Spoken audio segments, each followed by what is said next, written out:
Bismillahirrahmanirrahim. Tabii ki mümkün. Özellikle bu konudaki en önemli düzenleme Anayasa madde 41. Anayasa madde 41'de açıkça devletin bu konuda çocukları korumak, yani özellikle işte hem zorbalık hem de şiddet, yani daha doğrusu kanun orada istismar deyimini kullanıyor. Bu istismara işte fiziksel istismar, duygusal istismar girebilir ve diğer istismar türleri. Ama tüm bunların yanında devletin bu konuda koruyucu önlemler alabileceğini kanun, yani anayasa açık bir biçimde düzenliyor. Ve burada özellikle istismar kavramını, yani tabii ki işte sosyal medya üzerinden bir çocuk fiziksel olarak istismar edilemeyebilir ama duygusal olarak çocuklar çok fazla yani mobbinge maruz kalabiliyor. Okulda yaşamış oldukları şeyler sosyal medyaya aktarılınca kalıcı izler, dijital ayak izleri oluşmuş oluyor ve bu çocuğun psikolojik ve duygusal anlamda istismar edildiğini gösteriyor. Devlet bu konuda koruyucu önlemler alabilir, yani anayasa madde 41 bunu açıkça öngörüyor. Yakın zamanda maalesef çocuklara yönelik şiddet hem duygusal hem de aslında işte fiziksel şiddete de özendirilmesi açısından birçok önlem alıyor. Yani işte bunların başında şu anda işte gündemde olan çocuklarla ilgili yaşlarda, yani yaş küçüklüğü nedeniyle cezanın hafifliği sebepleri kısmi olarak arttırılıyor. Bununla birlikte işte çocukların daha çok şiddetten uzak durması açısından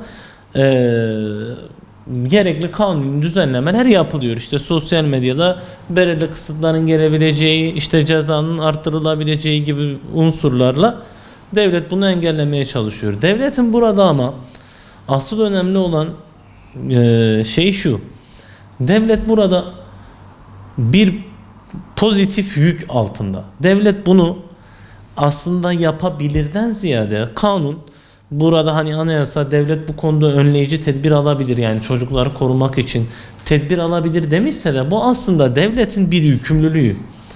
Dolayısıyla devlet bu konuda, yani vatandaşlar olarak bizler devleti sıkıştırıp bu konuda yasal düzenlemelerin bir an önce hayata geçirilmesi, çocukların hem psikolojik hem fiziksel şiddete maruz kalmasının önüne geçirebilmesi açısından yasal düzenlemelerin derhal yürürlüğe konulması ve bunların gerek sosyal medya gerekse diğer medya araçlarıyla da toplumda bir bilinç oluşturması lazım.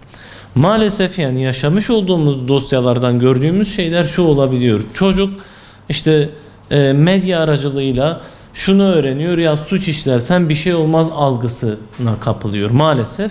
Bu algıların önüne geçebilmek amacıyla yasal düzenlemeler, bir de çocuğun aslında belki hiç görmeyeceği şiddet olayları maalesef her an sansürsüz bir şekilde, özellikle sosyal medyada sansür de uygulanamadığı için sansürsüz bir şekilde görmesi nedeniyle o şiddet fiillerine bir şekilde meylediyor.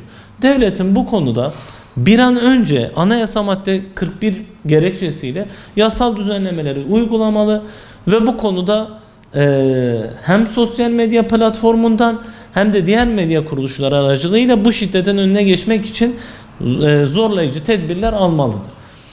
İşte malumdur, işte gazetecilikte ya da televizyonlarda şiddet olaylarına ilişkin işte blurlama gibi ya da işte bazı kelimelerin, bazı şeylerin gösterilmemesi gibi, Rütük gibi bir denetim organı var ama sosyal medyada bu da yok. Bu nedenle hiçbir denetim organı olmayan bazı sosyal medya araçları hiçbir şekilde denetime de tabi değil. Yani işte bunların ismini vermeyelim ama birçok sosyal medya var ve bunlar devletin belki de hiçbir şekilde erişemediği sosyal medya araçları oluyor ve maalesef buradan çok fazla hem suç işlenebiliyor hem de suça özendirme çok fazla olabiliyor. Maalesef bizde kimlik doğrulamalarında çok fazla veri alınıyor. Yani işte biyometrik veriler alınıyor, işte kafanı aşağıya indir, yukarı kaldır, sağa çevir, sola çevir gibi.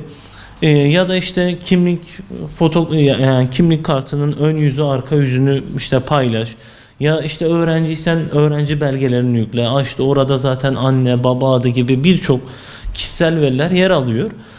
Maalesef bu kişisel verilerin yer alması, yani yaş doğrulama sistemi açısından belki bir gereklilik, ama bununla birlikte aslında çok fazla kişisel veri paylaşılmış oluyor. Ve aslında bu kişisel veriler bizler maalesef bu önümüze çıkan yazıları da çok okumadığımızda üçüncü kişilerle paylaşılması ve bunların ticari bir tabiri caizse bunların bu kişilerin ticari bir potansiyele dönüşmesine sebebiyet veriyor. Mutlak bir sınırlandırma, yani işte 12 yaşından küçük çocuklarda hani mutlak bir sınırlamadan ziyade bu sınırlamaların daha çok veli onayı, yani ailesinde anne baba onayıyla birlikte yapılmalı.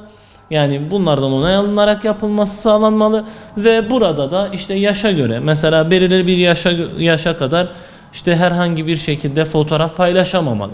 Ama bu yaşı aştıktan sonra veli onayıyla birlikte fotoğraflarını da paylaşabilmeli, diğer paylaşımlarda da bulunabilmeli.